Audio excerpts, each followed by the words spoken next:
Got a whole bunch of stuff done on Desperado this week. Got the exhaust done here. I'll have a full-length video out on that tomorrow, I think. Whenever Thursday is, that video will be up. This thing turned out awesome.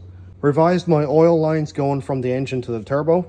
This is all that I had under there, and I shortened it up quite a bit. Initially, it was going from this fitting right here on the back of the block across here, up across the frame, but it was really close to the drive shaft, and I was quite nervous about it.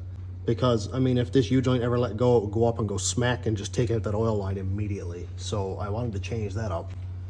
So it came across here along the top of the frame to this oil cooler right here. And this is a transmission cooler off the front of a Chev pickup, like the auxiliary cooler. And I adapted it for oil lines.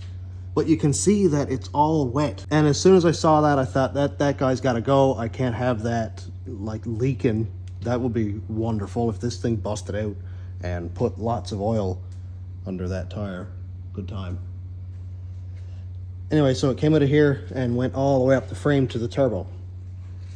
Now it just leaves the turbo, goes under the front of the engine and right back to the block. So, I mean, that's the way everybody else does it. It's worked forever.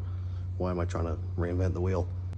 The transmission lines on these trucks use a push connect fitting here where it just kind of pops into place and a little tiny horseshoe clip holds it in place. And I don't want to burn up that transmission because the clip popped off, because that happens more often than you'd think. So I need to order an AN kit so I can make my transmission lines out of the PTFE hose.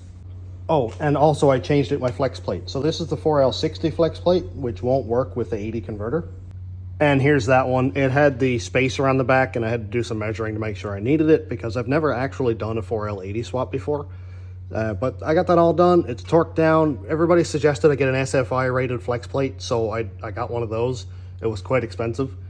Something else I kind of want to try to figure out is relocate my intercooler, because I have it put in under here and it works really well. I had to put this air dam here to keep my IATs down.